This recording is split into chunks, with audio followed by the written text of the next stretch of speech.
جنوبی ایشیا میں جنگ ٹالنے کے لیے ایران کی ثالثی کی کوششیں جاری ہیں۔ ایرانی وزیر خارجہ کی اسلام آباد میں اسحاق ڈار سے ملاقات ہوئی۔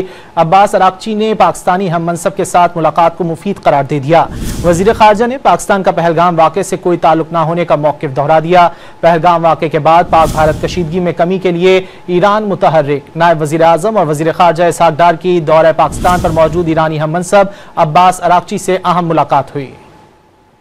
پہلگام واقعے کے بعد پاک بھارت کشیدگی میں کمی کے لیے ایران متحرک۔ نائب وزیر اعظم اور وزیر خارجہ اسحاق ڈار کی دورہ پاکستان پر موجود ایرانی ہم منصب عباس اراغچی سے اہم ملاقات ہوئی۔ اسلام آباد میں ہونے والی ملاقات میں خطے کی صورتحال اور پاک بھارت تعلقات پر تفصیلی گفتگو ہوئی۔ ملاقات کے بعد میڈیا سے گفتگو میں اسحاق ڈار نے ایک بار پھر موقف دہرایا کہ پاکستان کا پہلگام واقعے سے کوئی تعلق نہیں۔ ایران اور امریکہ کے مذاکرات کو خوش آئین قرار دیا۔ دو ٹوک الفاظ میں واضح کر دیا کہ بھارت نے کوئی مس ایڈونچر کیا تو بھرپور جواب دیا جائے گا۔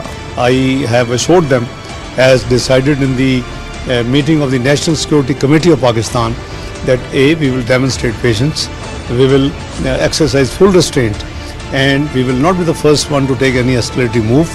However, if India takes any adventure, any escalating move, then we will give a befitting reply. ایرانی وزیر خارجہ نے اسحاق ڈار سے ملاقات مفید قرار دے دی۔ آگاہ کیا کہ ملاقات میں خطے کی صورتحال اور پاک بھارت تعلقات پر تفصیلی گفتگو اور 3 بنیادی نکات پر بات ہوئی۔ دورہ پاکستان کے بعد ایرانی وزیر خارجہ اسی ہفتے بھارت کے دورے پر بھی جائیں گے۔ ایرانی وزارت خارجہ کے ترجمان کے مطابق دونوں ممالک کے دورے کا مقصد پہلگام واقعے کے بعد ہونے والی کشیدگی میں کمی لانا ہے۔